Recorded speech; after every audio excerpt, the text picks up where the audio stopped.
ബഹുമാനപ്പെട്ട ഖിദ്ർ നബി അലൈഹിസ്സലാത്തു വസ്സലാം ചൊല്ലിയ അത്ഭുതകരമായ ഒരു ഇസ്മുണ്ട്. ആ ഇസ്മ നമ്മൾ ചൊല്ലിയാൽ അല്ലാഹു സുബ്ഹാനഹു വ തആല നമുക്ക് സാമ്പത്തികമായ പുരോഗതി തരും. ഒരു ഗുണം മാത്രമാണത്. ഒരുപാട് ആത്മീയമായ ഗുണങ്ങൾ, ഭൗതികപരമായ ഗുണങ്ങൾ വാസിയ എന്നുള്ള ഇസ്മിനുണ്ട്. ഏതൊക്കെയാണ്, എങ്ങനെയൊക്കെയാണെന്നറിയാൻ മജ്ലിസ് മുഴുവനായും കേൾക്കുക, ലിങ്ക് മറ്റുള്ളവരിലേക്ക് എത്തിച്ചെടുക്കുക. അള്ളാഹു അനുഗ്രഹിക്കുമാറാകട്ടെ. അഊദു ബില്ലാഹി മിനശ് ശൈത്വാനിർ റജീം. ബിസ്മില്ലാഹിർ റഹ്മാനിർ റഹീം. അൽഹംദുലില്ലാഹി വകഫാ വസലാമുൻ അലാ ഇബാദിഹില്ലദീന ഇസ്തഫാ. അമ്മാ ബഅദ്. അല്ലാഹു സുബ്ഹാനഹു വ തആല നമ്മുടെ മജ്ലിസിനെ സ്വീകരിക്കട്ടെ. നമ്മുടെ ജീവിതത്തിൽ അല്ലാഹു സന്തോഷം നൽകട്ടെ, സമാധാനം നൽകട്ടെ, റാഹത്ത് നൽകട്ടെ. ജീവിതത്തിൽ നാം അനുഭവിക്കുന്ന എല്ലാ സാമ്പത്തിക, ശാരീരിക, മാനസിക, പൈശാചികമായ വിഷമങ്ങളും പ്രയാസങ്ങളും അല്ലാഹു മാറ്റിത്തരട്ടെ. ദുആ വസിയത്ത് ചെയ്ത ധാരാളം സഹോദരങ്ങളുണ്ട്, സഹോദരിമാരുണ്ട്. അല്ലാഹു എല്ലാവരുടെയും മുറാദ് ഹാസിലാക്കട്ടെ, വിഷമങ്ങൾ മാറ്റിത്തരട്ടെ. ആമീൻ ബിറഹ്മതിക യാ അർഹമർ റഹീമീൻ. പ്രിയമുള്ള സഹോദരങ്ങളെ, സഹോദരിമാരെ, അല്ലാഹുവിൻ്റെ പരിശുദ്ധമായ അസ്മാഉൽ ഹുസ്നയിലെ 46-ാമത്തെ ഇസ്മാണ് ഇന്ന് നമ്മൾ ചർച്ച ചെയ്യുന്നത്. 46-ാമത്തെ ഇസ്മ വാസിഅ എന്നുള്ളതാണ്. യാ വാസിഉ യാ അല്ലാഹ്. വാസിഅ എന്ന് പറഞ്ഞാൽ അതിൻ്റെ അർത്ഥം വിശാലമാക്കുന്നവൻ എന്നൊക്കെയാണ് അതിൻ്റെ വാക്കർത്ഥം വരുന്നത്. വിശാലമാക്കുന്നവനായ അല്ലാഹ് എന്ന് നമുക്ക് വേണമെങ്കിൽ അർത്ഥം പറയാം. നമ്മുടെ ഉലമാക്കൾ വാസിഅന്റെ അർത്ഥം പറയുന്നു, വസിഅത്ത് റഹ്മത്തുഹു വ ഇൽമുഹു വ ഖുദ്റത്തുഹു വ ഗിനാഹു. അല്ലാഹു സുബ്ഹാനഹു വ തആലയുടെ റഹ്മത്ത്, അതുപോലെ അല്ലാഹുവിൻ്റെ ഇൽമ്, അല്ലാഹുവിൻ്റെ ഖുദ്റത്ത് എല്ലാം വിശാലമാണ് എന്ന് പറഞ്ഞു കഴിഞ്ഞാൽ പല അർത്ഥം അതിനെ വ്യാഖ്യാനിക്കാൻ സാധിക്കും. ഒരർത്ഥമാണ് അല്ലാഹു സുബ്ഹാനഹു വ തആല ധാരാളം റഹ്മത്ത് ചെയ്യുന്നവനാണ്, അല്ലാഹു സുബ്ഹാനഹു വ തആല ധാരാളം ഔദാര്യം ഉടയവനാണ് എന്നൊക്കെ. അല്ലാഹു സുബ്ഹാനഹു വ തആലയുടെ റഹ്മത്ത് വിശാലമാണ്. അല്ലാഹു ആ റഹ്മത്ത് നമുക്ക് നൽകി അനുഗ്രഹിക്കുമാറാകട്ടെ എന്ന് നമ്മൾ ദുആ ചെയ്യുകയാണ്.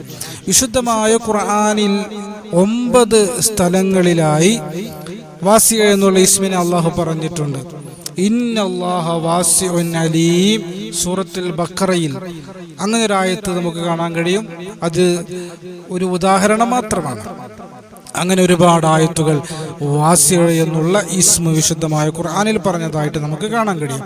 വാസിഅ എന്നുള്ള ഇസ്മിൻ്റെ അദദ് വരുന്നത് 137 വാവിൻ്റെ അദദ് 6, അലിഫിൻ്റെ അദദ് 1, സീനിൻ്റെ അദദ് 60, ഐനിൻ്റെ അദദ് 70, ടോട്ടൽ 137 തവണ യാ വാസിഉ യാ അല്ലാഹ് എന്ന് നമ്മൾ ചൊല്ലുമ്പോൾ അത്ഭുത ഫലങ്ങൾ നമുക്ക് നേടിയെടുക്കാൻ കഴിയും. ഇൻഷാ അല്ലാഹ് നമ്മൾ അതിലേക്ക് വരികയാണ്. ബഹുമാനപ്പെട്ട ഖിദ്ർ നബി അലൈഹിസ്സലാത്തു വസ്സലാം, ബഹുമാനപ്പെട്ടവർ ധാരാളം ചൊല്ലിയിരുന്ന ഒരു അത്ഭുത ഇസ്മാണ് വാസിഅ എന്നുള്ളത്. ഇന്നും ഭൂമിയിൽ ജീവിച്ചിരിക്കുന്ന പ്രവാചകന്മാരുണ്ട്, ആകാശത്ത് ജീവിച്ചിരിക്കുന്ന പ്രവാചകന്മാരുണ്ട്. 1,25,000-ഓളം വരുന്ന പ്രമുഖരും പ്രശസ്തരുമായ പ്രഗത്ഭരായ പ്രവാചകന്മാർ തൗഹീദിന്റെ സന്ദേശവുമായി ഭൂമിക്ക് മുകളിലേക്ക് വന്നു. പലരും മരണപ്പെട്ടു പോയി. എന്നാൽ 4 പ്രവാചകന്മാർ, ഇദ്രീസ് നബി അലൈഹിസ്സലാം അല്ലാഹുവിൻ്റെ സ്വർഗത്തിൽ ജീവിച്ചിരിപ്പുണ്ട്. ഈസ നബി അലൈഹിസ്സലാം ആകാശലോകത്ത് ജീവിച്ചിരിപ്പുണ്ട്. ഇല്യാസ് നബി അലൈഹിസ്സലാത്തു വസ്സലാം കടലിൽ ജീവിച്ചിരിപ്പുണ്ട്. ബഹുമാനപ്പെട്ട ഖിദ്ർ നബി അലൈഹിസ്സലാം ഈ ഭൂമിയിൽ ജീവിച്ചിരിപ്പുണ്ട്. ഖിദ്ർ നബി അലൈഹിസ്സലാത്തു വസ്സലാം ബഹുമാനപ്പെട്ടവർ നടക്കുന്ന ഭാഗങ്ങളിലൊക്കെ പച്ച മുളക്കും എന്നാണ് നമ്മുടെ ഉലമാക്കൾ വിശദീകരിച്ചത്. അതുകൊണ്ടാണ് അദ്ദേഹത്തിന് ഖിദ്ർ നബി എന്ന പേര് വന്നത് എന്ന് ചരിത്രം നമ്മെ പഠിപ്പിക്കുകയാണ്. അതേ സന്ദർഭത്തിൽ ഓർമ്മപ്പെടുത്തുകയാണ്. ഖിദ്ർ നബി അലൈഹിസ്സലാത്തു വസ്സലാമിനെ കുറിച്ച് നമ്മൾ ചർച്ച ചെയ്യുമ്പോൾ പഴയ ഉലമാക്കൾ പറയുന്നത് കേൾക്കാം. ഖിദ്ർ നബി അലൈഹിസ്സലാത്തു വസ്സലാം നമ്മുടെ സമീപത്തുണ്ടാകും, നമ്മുടെ ചുറ്റുഭാഗങ്ങളിൽ, നമ്മുടെ മഹല്ലുകളിൽ, നമ്മുടെ പരിസരങ്ങളിൽ അദ്ദേഹം ഉണ്ടാകും. അദ്ദേഹത്തെക്കുറിച്ച് നമ്മൾ ചർച്ച ചെയ്യുമ്പോൾ എന്നൊക്കെ അഭിപ്രായപ്പെട്ട പണ്ഡിതന്മാരുണ്ട്.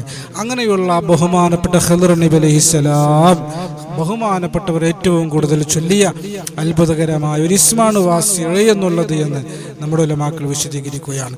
വാസിഅ എന്നുള്ള ഇസ്മിന് ധാരാളം അമലുകൾ നമുക്ക് കാണാൻ കഴിയും. പരിശുദ്ധമായ അസ്മാഉൽ ഹുസ്നയിലെ പല ഇസ്മുകളുടെയും അമലുകൾ നമ്മൾ ചർച്ച ചെയ്തതുപോലെ വാസിയ എന്നുള്ള ഇസ്മിൻ്റെ പ്രധാനപ്പെട്ട ചില അമലുകൾ നമ്മൾ ചർച്ച ചെയ്യുകയാണ്. വാസിയ എന്നുള്ള ഇസ്മ എല്ലാ ദിവസവും അതിൻ്റെ ആദ്യത പ്രകാരം 137 തവണ നമ്മൾ ചൊല്ലി വരികയാണെങ്കിൽ, ഏതെങ്കിലും ഒരു സമയത്ത് നമ്മൾ ചൊല്ലി തീർത്താൽ മതി, നമ്മുടെ മനസ്സിന് നല്ല തുമഅനീനത്ത്, സമാധാനവും റജാവും ഉണ്ടാകുമെന്ന് നമ്മുടെ ഉലമാക്കൾ വിശദീകരിക്കുകയാണ്. എന്താണ് റജാ എന്ന് പറഞ്ഞാൽ? ഒരു വിശ്വാസിയെ സംബന്ധിച്ചിടത്തോളം അവൻ ബൈനൽ ഖൗഫി വർ റജാഇ, ഭയത്തിൻ്റെയും പ്രതീക്ഷയുടെയും ഇടയിലായിരിക്കണം. ദുനിയാവിൻ്റെ വിഷയത്തിലും ആഖിറത്തിൻ്റെ വിഷയത്തിലും. ദുനിയാവിൽ നമ്മളൊരു തെറ്റ് ചെയ്തു, ആ തെറ്റിൻ്റെ പേരിൽ അള്ളാഹു എന്നെ ശിക്ഷിക്കുമോ, അല്ലെങ്കിൽ ഈ ഒരു തെറ്റ് കാരണം ഇനി ഒരു അനുഗ്രഹവും അള്ളാഹു എനിക്ക് തരില്ലേ എന്ന ഭയം വേണം. ആ ഭയത്തോടൊപ്പം തെറ്റൊക്കെ ചെയ്തിട്ടുണ്ടെങ്കിലും അള്ളാഹു റഹ്മത്ത് വിശാലമായവനാണല്ലോ, അള്ളാഹു സുബ്ഹാനഹു വ തആല ഗഫൂറാണല്ലോ, അള്ളാഹു ഗാഫിറാണല്ലോ, അള്ളാഹു വാസിയാണല്ലോ, അള്ളാഹു എനിക്ക് പുറത്തു തരുമെന്നുള്ള പ്രതീക്ഷയുമാണ്. ആഖിറത്തിൻ്റെ വിഷയത്തിലും അങ്ങനെ തന്നെയാണ്. ഭയത്തിൻ്റെയും പ്രതീക്ഷയുടെയും ഇടയിൽ അള്ളാഹു എനിക്ക് സ്വർഗം തരുമെന്നുള്ള പ്രതീക്ഷ, അള്ളാഹു എന്നെ നരകത്തിലിടുമോ എന്നുള്ള ഭയം. ഈ ഖൗഫിൻ്റെയും അതുപോലെ റജാഇൻ്റെയും ഇടയിലായിരിക്കണം ഒരു വിശ്വാസി ഉണ്ടാകേണ്ടത്. വെറും ഖൗഫായി കഴിഞ്ഞാൽ നമ്മുടെ ജീവിതം വല്ലാത്ത അപകടത്തിലായി പോകും. വെറും റജാവുമാകാൻ പാടില്ല. അപ്പോൾ ഖൗഫ് റജാ ഇതിൻ്റെ ഇടയിലായിരിക്കണം. നമ്മുടെ മനസ്സിൻ്റെ അകത്ത് അള്ളാഹുവോടുള്ള റജാ നഷ്ടപ്പെടാതിരിക്കാൻ, ആ ഒരു പ്രതീക്ഷ നഷ്ടപ്പെടാതിരിക്കാൻ, ആ ഒരു പ്രതീക്ഷ എപ്പോഴും നമ്മുടെ മനസ്സിലുണ്ടാകാൻ, ഖൗഫിൻ്റെ കൂടെ പ്രതീക്ഷയുണ്ടാകാൻ, സമാധാനമുണ്ടാകാൻ 137 തവണ എല്ലാ ദിവസവും യാ വാസിഉ യാ അല്ലാഹ്, യാ വാസിഉ യാ അല്ലാഹ്, യാ വാസിഉ യാ അല്ലാഹ് എന്ന് നമ്മൾ ചൊല്ലി വന്നാൽ മതി എന്ന് നമ്മുടെ ഉലമാക്കൾ വിശദീകരിക്കുകയാണ്.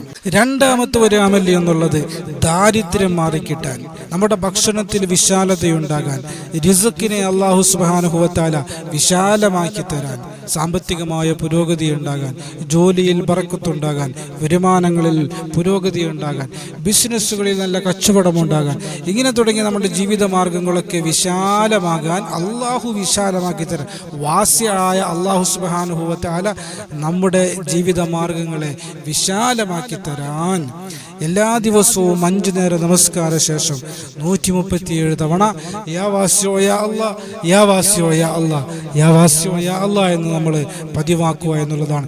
നമ്മുടെ ദാരിദ്ര്യം മാറിക്കിട്ടും.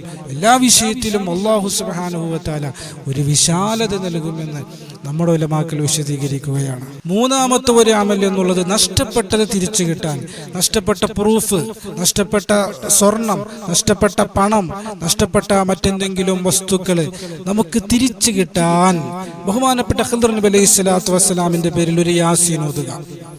അങ്ങനെ യാസീൻ ഓതുമ്പോൾ ഓരോ മുബീനെത്തുമ്പോഴും ഖിദ്ർ നബി അലൈഹി സ്വലാത്തു വസ്സലാമിന്റെ പേരിൽ ഒരു ഫാത്തിഹ ഓതുക. അതോടൊപ്പം ബഹുമാനപ്പെട്ട ഖിദ്ർ നബി അലൈഹി സ്വലാം ഏറ്റവും കൂടുതൽ ചൊല്ലിയ യാ വാസിഉ യാ അല്ലാഹ്, യാ വാസിഉ യാ അല്ലാഹ്, യാ വാസിഉ യാ അല്ലാഹ് എന്ന് 137 തവണ നമ്മൾ ചൊല്ലുകയും ചെയ്താൽ, ഈ രൂപത്തിൽ നമ്മൾ യാസീൻ ഓതിയിട്ട് അള്ളാഹുവോട് ദുആ ചെയ്യുമ്പോൾ ഖിദ്ർ നബിയുടെ ബറക്കത്ത് കൊണ്ട്, യാസീനിന്റെ ബറക്കത്ത് കൊണ്ട്, അസ്മാഉൽ ഹുസ്നയുടെ ബറക്കത്ത് കൊണ്ട് അല്ലാഹു സുബ്ഹാനഹു വ തആല നഷ്ടപ്പെട്ട വസ്തു നമുക്ക് തിരിച്ചു തരുമെന്ന് നമ്മുടെ ഉലമാക്കൾ വിശദീകരിക്കുകയാണ്. വാസിയ എന്നുള്ള ഇസ്മിന്റെ ഒരുപാട് അമലുകൾ ഇനിയും നമുക്ക് ചർച്ച ചെയ്യാനുണ്ട്. നമ്മുടെ ജീവിതത്തിൽ ആത്മീയമായ, ഭൗതികമായ ഒരുപാട് നേട്ടങ്ങൾ നേടിയെടുക്കാൻ കഴിയുന്ന അത്ഭുത അമലുകൾ, വളരെ പ്രധാനപ്പെട്ട ചില അമലുകളാണ് നമ്മൾ ചർച്ച ചെയ്തത്. നല്ല ഈമാനോടെയും തവക്കലോടെയും ചെയ്ത് റിസൾട്ട് നേടിയെടുക്കാൻ അള്ളാഹു നമുക്ക് തൗഫീഖ് നൽകി അനുഗ്രഹിക്കുമാറാകട്ടെ. റബ്ബനാ ആതിനാ ഫിദ്ദുനിയ ഹസന വഫിൽ ആഖിറതി ഹസനത വഖിനാ അദാബന്നാർ. ആമീൻ ബിറഹ്മതിക യാ അർഹമർ റഹീമീൻ. അസ്സലാമു അലൈക്കും വറഹ്മത്തുള്ളാഹി വബറകാതുഹു.